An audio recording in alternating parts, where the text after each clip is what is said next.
buenas noches, se termina el 2020 y estamos ya cerca del periodo vacacional. Todos andamos ya pensando qué hacer con la familia, si tenemos el privilegio de salir de vacaciones, si vamos a quedar en casa o vamos a salir antes de que comiencen las fiestas. En fin, por eso cada año decidimos darle a usted algunas recomendaciones de libros y películas y series para, en caso de que usted tenga tiempo libre y quiera pues verlas, leerlas durante las vacaciones. Saludo a los integrantes de la mesa de los martes.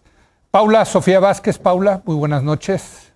Leo, buenas noches, compañeros. Carlos Bravo Regidor. Carlos, buenas noches. ¿Cómo estás, Leo? Buenas noches a ti y a nuestros compañeros. Gibran Ramírez, buenas noches. Buenas noches, Leo, compañeros, audiencia. Bueno, pues ya nos vamos a poder en un ambiente más relajado hablar de cosas buenas, de recomendaciones. Entonces vamos a hacer rondas donde cada uno dé una de sus recomendaciones. Podemos empezar quizá por libros. A ver, Paula, ¿tú qué nos recomiendas? Yo traigo pura recomendación concupiscente, nada denso. La primera es Entre los rotos, de Alaide Ventura. Creo que también este año fue un año en el que todos nos dimos cuenta qué tan buenas o malas eran nuestras relaciones familiares. Y es un libro que va sobre eso, sobre cómo van las relaciones familiares y cómo hay familias rotas y cómo se rompe cada quien. Es una novela cortita y está, bueno, yo la disfruté mucho. Es dura, pero la disfruté mucho. Pero dices que está dura, pero está llevadera, no está densa, como tú dices. No, es una lectura amena, es una lectura interesante, cortita y yo la disfruté mucho. No es de tanto de final feliz, pero sí es una novela, es una lectura muy agradable. Y no es que yo tenga nada en contra de las novelas densas, de hecho me gustan las novelas densas, ¿no? Pero tú decías que estás más... Este año no. Este año no pudiste con lo... Es que la realidad ha estado densísima, caray, híjole. Sí, exacto. A ver, Carlos Bravo, ¿cuál es tu primera recomendación? Pues mira, Leo, yo entendí la sugerencia como que pensáramos justo recomendaciones de series, libros o películas para la temporada de vacaciones. Sí, claro. Pensando en que nuestros televidentes estarían ya más en una actitud, digamos, navideña y con pocas ganas de escuchar sobre los temas de los que normalmente discutimos. Sí. Sobre todo después de un año que ha sido pues tan duro, ¿no? Tan difícil. Entonces, bueno, pues para darnos un respiro, una pausa, yo sí hice un esfuerzo muy deliberado también de tratar de pensar recomendaciones que no tengan nada que ver con los rollos que normalmente debatimos, ¿no? Entonces, bueno, pues mi recomendación de libro es un libro de poesía. La autora se llama Sara Uribe. El libro se llama Un montón de escritura para nada y está publicado por Dharma Books, una fantástica editorial independiente mexicana. Y bueno, el libro es realmente muy interesante. Sara Uribe es una poeta, mira, aquí lo tengo, aquí está la portada. Sí.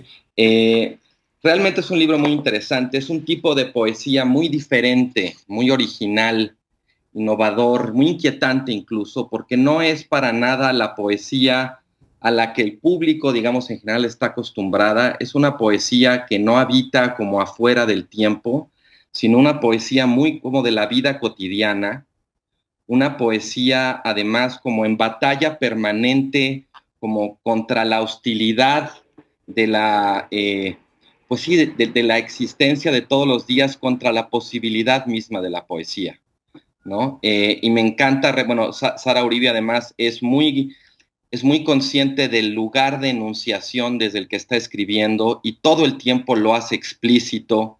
Es una poesía que de pronto utiliza palabras como chai, como Excel, como oficina, pantalla, internet, ¿no? O sea, una poesía de veras, te digo, que habita en la vida cotidiana y que de pronto tiene momentos francamente deslumbrantes sin tener que utilizar un lenguaje, digamos, muy elevado o como tiesamente culto, ¿no? Sino es una poesía absolutamente accesible, emocionante, dolorosa de pronto, en fin, para mí fue como un gran descubrimiento. El libro no es de este año, se publicó el año pasado, pero bueno, pues yo lo leí este año, por eso lo recomiendo ahora.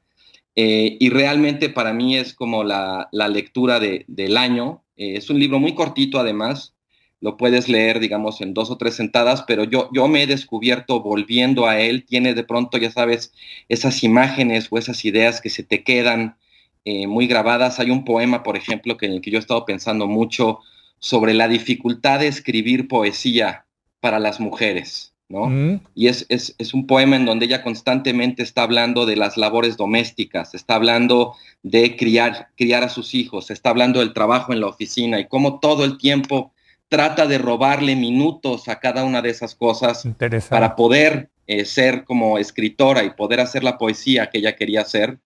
Y bueno, en fin, no quiero como arruinarle la lectura a nadie, al contrario, invitarlos a leerlo porque de veras es un libro extraordinario. Se llama Un montón de escritura para nada. La poeta se llama Sara Uribe y lo publica Dharma Books. Pues fíjate que celebro que hayas escogido un libro de poesía, porque ya hace algunos años leí un artículo en el New Yorker, que solía publicar mucha poesía, esta revista estadounidense, donde pues lo que daba cuenta es de cómo se estaba perdiendo este género, ¿no? Que cada vez había menos lectores de poesía en el mundo, por desgracia, ¿no? Pero bueno, pues celebro que lo hayas puesto sobre la mesa. Me voy con Gibran. Gibran, ¿tú qué nos recomiendas? Yo voy a recomendarles Plagio. Yo sí soy muy nerd y no puedo leer mucho de cosas tan alejadas de lo que solemos ver aquí. Y fíjate, ni siquiera de las personas que están en la hora de opinar. Creo que Aguilar Camín no es reconocido suficientemente como el gran novelista que es. Y Plagio es una novela muy divertida.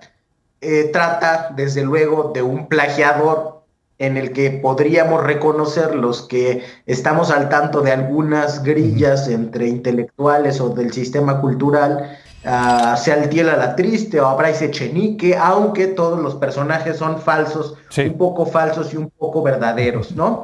Y hay una discusión de cosas que influyen o determinan la vida pública, pero que nunca están sobre la mesa, de las traiciones, de los celos, de la mente de los plagiadores, y de cómo hay en muchos autores un plagiador interno que actúa realizando algunas de las mismas travesuras. A mí me pareció enormemente divertida, reconocí ahí a mucha gente.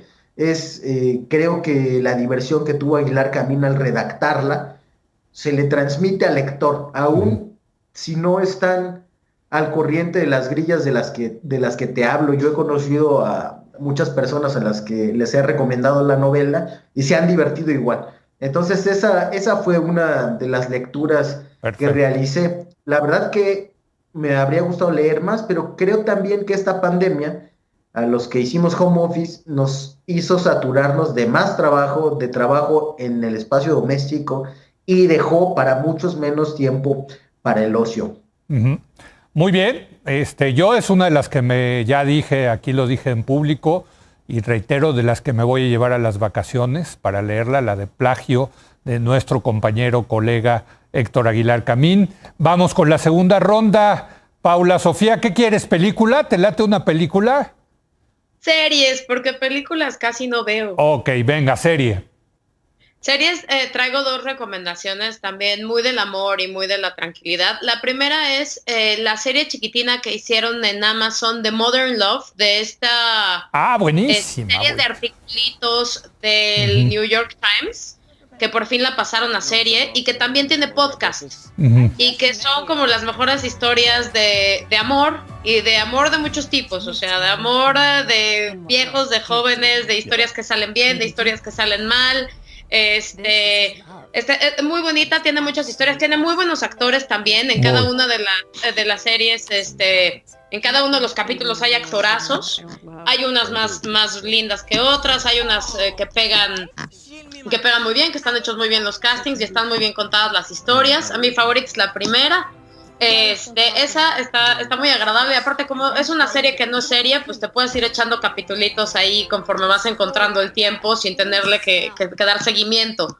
Que como dice Gibran, este año que uno está tan saturado de cosas, a veces a mí las series muy largas o que están en otro idioma las tengo que regresar porque las pierdo. Sí. La otra sería la de My Espérame, déjame decir que yo también recomiendo esa serie, me parece muy, muy interesante porque si bien entiendo, es una columna del New York Times donde hablaban de cosas de amor y que escrita por los lectores. Exacto. Son historias reales, al parecer, ¿no? Uh-huh. De historias de amor en Nueva York, por cierto. ¿Dónde más si no en Nueva York? Y efectivamente el resultado es fantástico con un cast fabuloso. Y hay historias muy distintas. La del portero no tiene nombre. Es la favorita. Ismino, ¿cómo se llama el portero? Ya no me acuerdo. Guzmin, exacto, qué bárbaro, esa es preciosa. Y por cierto, el final, el último capítulo, como que ata varios cabos y también de todas las historias, ¿no? O sea, también vale la pena. Pero sí, yo coincido contigo, preciosa serie. Y está en Amazon y está con subtítulos en español, desde luego. Uh-huh. Y la otra sería la de My Brilliant Friend, que creo que no le dieron traducción al español al título, sí, pero es la serie de las novelas de Ferrante, de la famosa tetralogía de Ferrante. Claro, en HBO está. Ajá, y lo que tiene muy bonito es que si leíste las novelas de Ferrante y te gustaron, el casting es impecable, no son actores, es gente de Nápoles a la que le enseñaron a actuar para hacer la serie. Está en italiano, ya lleva 2 temporadas, la primera salió el año pasado y este año salió la otra, van por libro, o sea, ya van 2 libros y es divina, o sea, es muy bonita, está muy bien adaptada. Luego las series cuando son libros que pegaron mucho como los de Ferrante, medio que te dejan a desear. Esta es bonita. Esa es mi otra recomendación. Fíjate que yo la vi porque soy fan de los libros de Ferrante, de esta 4 libros que escribió sobre las novelas napolitanas. De hecho, un año me tocó a mí recomendarlas. Las vuelvo a recomendar. La serie está muy buena, pero yo creo que las novelas son sensacionales. Para unas vacaciones, sensaciones. Por cierto, las que no tengas nada que hacer porque están inmensas. Sí, pero preciosas, se te van rapidísimo. Por cierto, sacó una nueva novela Elena Ferrante. Yo fui rápidamente a comprarla y tengo que decir que no me gustó. Se me hizo aburrida, en fin. ¿Estás de acuerdo? O sea, más o menos, ¿verdad? Nada que ver con esta novela de las amigas, que es una historia preciosa. Pero bueno, buenas recomendaciones. Venga, Carlos, ¿qué nos vas a recomendar ahora? Pues mira, Leo, la serie que yo escogí y muy en la línea de veras pensar cosas que no tengan nada que ver con lo que discutimos normalmente, se llama The Last Dance. Y está en Netflix con subtítulos. Sí. Es sobre la historia de Michael Jordan y los Bulls de Chicago. Buenísimo.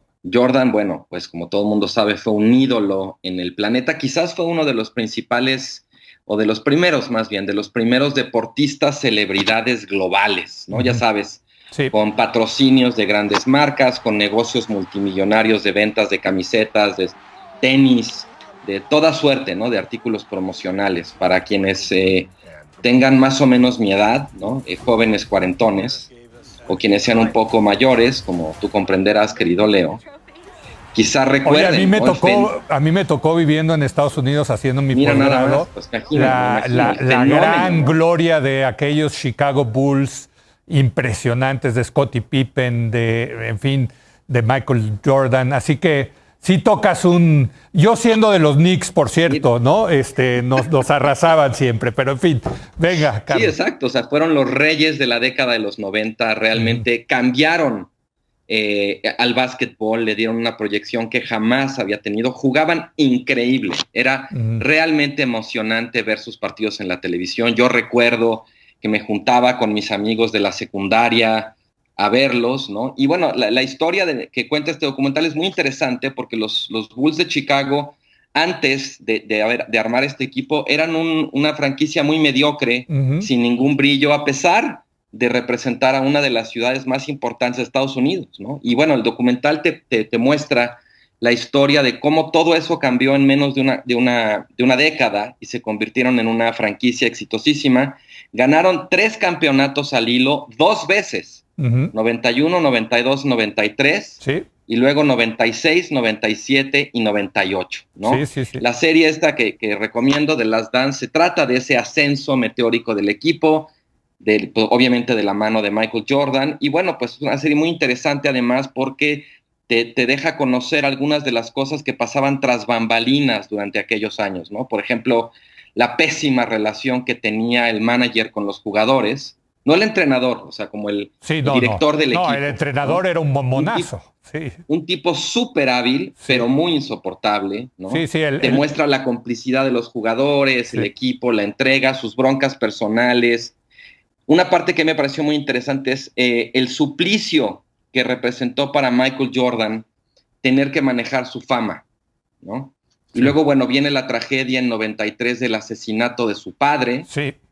Él se retira y se va a jugar béisbol durante una temporada en una cosa absolutamente demencial, que es como entre trágica y cómica, pero bueno, pues luego vuelve, ¿no? En fin, a mí me gustó mucho porque pude no solamente revivir los recuerdos, ¿no? De aquella mi tierna infancia, bueno, mejor dicho, mi tierna adolescencia noventera, sino por todo lo que el documental muestra que pasaba, insisto, como tras bambalinas, detrás de los telones. Es una serie ¿sabes lo que es muy recomendable. ¿Sabes lo que es impresionante? La propia personalidad de Michael Jordan, lo competitivo que era desde niño, desde adolescente, y lo impresionante es que lo peor que podías hacer era picarlo, ¿no? Porque ahí sí le salía un demonio, se volvería competitivo y arrasaba. Un toro, exactamente. Incluso yo te diría a ratos detestable el personaje de que lo importante es ganar a toda costa, ¿no? Sí, enfermo de victoria, pero bueno, una enfermedad muy productiva, ¿no? Así es. Venga, Gibran, ya, a ver, venga la serie. Ya sé cuál serie porque ya me la adelantaste, ya estuvimos platicando y yo coincido contigo, pero venga. La serie es Borgen, es una serie sobre política danesa que gira alrededor de 3 personajes la narrativa. Una dirigenta, primero en su etapa como primera ministra y después como constructora de un partido, de una alternativa, una periodista y un asesor político. Y a mí me llaman la atención 2 cosas de esa serie. Bueno, vamos a poner 3. Ya por lo que has escrito en el chat, Leo. La primera es que es material perfecto para la progresía mexicana. Todo lo que siempre desearon tener, lo pueden tener, aunque sea en una serie. Para sacar. Todos quieren tener a Birgit de primera ministra. Ese es el sueño de ustedes. Así es, quieren tener a una ministra danesa en la presidencia de la República y ahí pueden ver más o menos cómo sería, que la verdad está muy padre. La segunda cosa son los debates que se dan, que son debates ya de una democracia avanzada que tiene resueltas las necesidades materiales más apremiantes y que se dan de un modo acalorado y con ángulos que muchas veces no vemos. Además es una serie que ni se clava en el personaje del político maldito que intenta poner de manifiesto que la política real es siempre una porquería, como House of Cards, ni tampoco deja limpio el oficio de político como muchas veces los políticos pretenden. Y además de tocar esos debates progresistas, la relación con el empresariado, de subrayar, de tener tintes feministas bastante marcados, es una serie que discute también, o donde importa mucho, la vida privada y su relación con la vida pública. La mayor parte de las series que hablan sobre políticos dan la vida privada por sentada. Es algo que va ahí andando en paralelo. Y aquí se ven las relaciones, aún siendo primera ministra, las tensiones que se generan en la casa, todavía la carga de género en el trabajo de los cuidados, que si es pesada, en Dinamarca es mucho más pesada en otros países y podemos ver con claridad el reto que representa ser dirigenta y también el impacto que tiene eso en los hijos. O sea que es una serie que tiene de todo, a mí me gustó mucho y a los que les guste la política o se dediquen a ella de manera teórica o práctica les va a gustar, estoy seguro. Pero fíjate, es la política en un, yo diría, de los grandes enclaves de la civilización occidental, hay que decirlo, ¿no? Porque creo que sí vale la pena verla, pero sí, hijo mano, estos daneses sí están en otro nivel en cuanto a las reglas escritas y no escritas de la política. Y por cierto, lo que tú dices de los debates es fascinante y yo creo que hay en particular un capítulo, no sé si la vieron, de legalizar o no la prostitución, que es fantástico porque se ven los costos y beneficios de una política tan importante, de una política pública tan importante como esa. Yo no solamente me parece una muy buena serie, muy bien hecha, muy bien escrita, sino que también con una actuación fenomenal. Y la sonrisa de Birgit es una cosa fantástica. Nada más verla sonreír, ya dan ganas de votar por ella. Pero bueno, Borgen, que así le dicen al Parlamento, por cierto, en Dinamarca, es una gran serie. Los tres poderes están en ese recinto. Exactamente. Véala, está en Netflix, por cierto. Venga, una última ronda. A ver, Paula Sofía, ¿qué más nos recomiendas? 2 podcasts, nada más para quienes hemos encontrado un poco de interés en podcast, en lo que hacemos otras cosas. Uno es local. Se llama, ahora que este año no pudimos salir ni a la esquina, se llama No se dice provincia. Y es un podcast que graban aquí en México, en el que hacen invitaciones a gente de toda la República para hablar de sus entidades federativas y de qué está padre y qué no está padre y que si les gusta que les digan provincia, no les gusta que les digan provincia, cosas que uno no sabe de las entidades federativas, de los estados, de las historias. Y está muy entretenido porque pues por ejemplo, uno que tiene cercano Tlaxcala, pues lo primero que les preguntan es ¿qué sienten cuando les dicen que Tlaxcala no existe, ¿no? Entonces, está muy divertido, es muy ameno, tiene invitados muy buenos y aparte invitan como gente de distintas cortes y entonces pues hay gente que tiene un ángulo político y hay gente que tiene un ángulo como muy turístico, muy cultural, son muy agradables. ¿En dónde? ¿De Spotify? ¿En el podcast de Apple? ¿Se consiguen? En Spotify. Te encuentras en Spotify. Ok. Y el otro es el podcast de David Byrne, del que era ex Talking Head. Se llama Broken Records.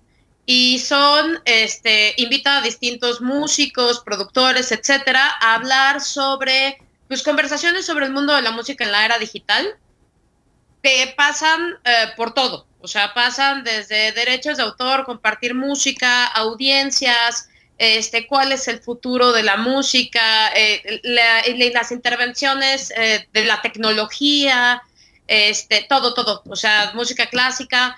Es muy interesante, él es un gran entrevistador, es una persona, tenía también el anterior que se hizo muy famoso, que se hizo hasta el libro, fue el de los Bicycle Diaries, y entonces es muy bueno contando historias, entonces, y además él también va metiendo música, entonces tiene, es como un programita de radio y tiene muy, muy buenas playlists, el propio podcast.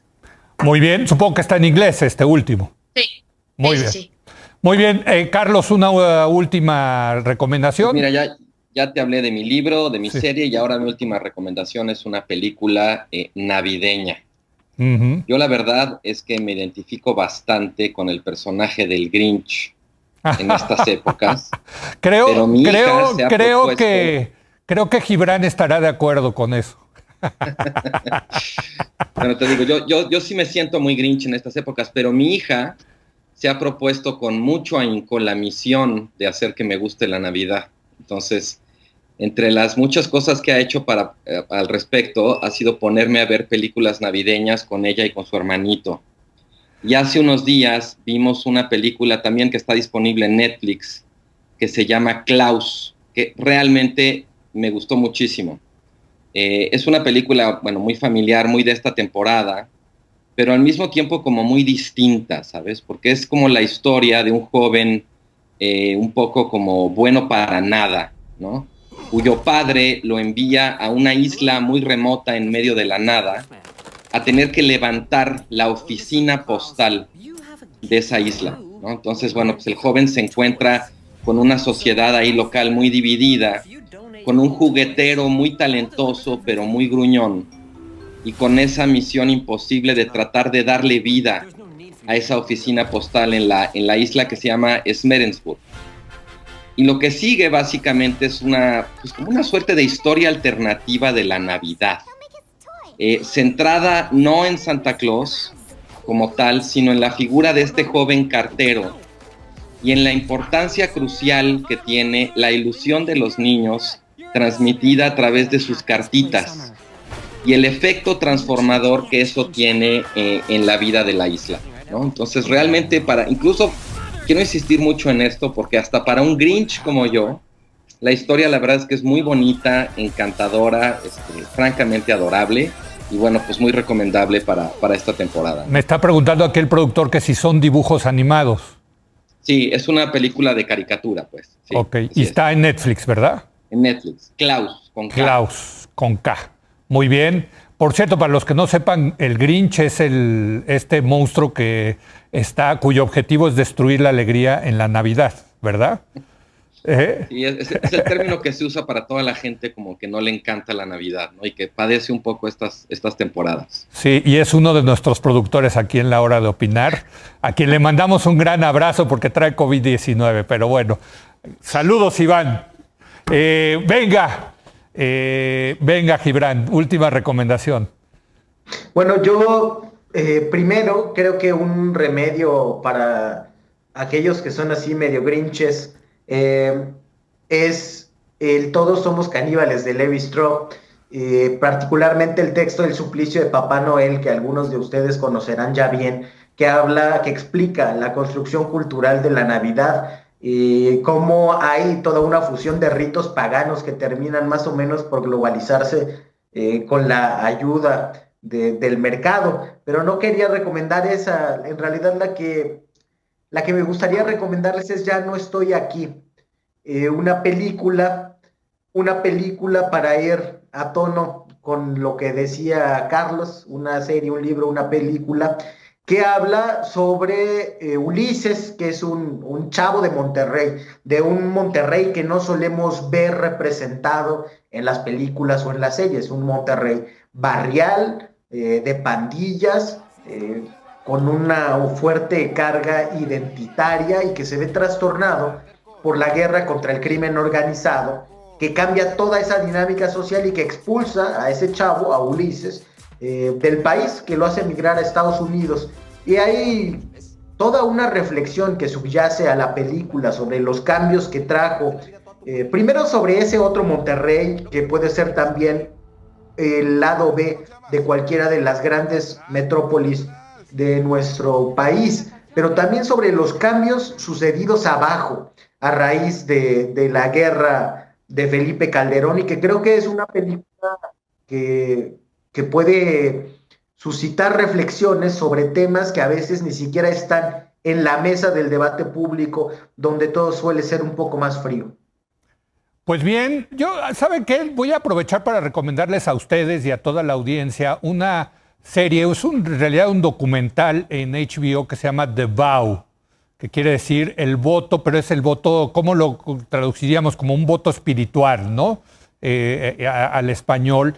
Y es la historia de este gurú que se llama Keith Raniere, que tuvo tanta influencia en la élite mexicana, hay que decirlo, ¿no?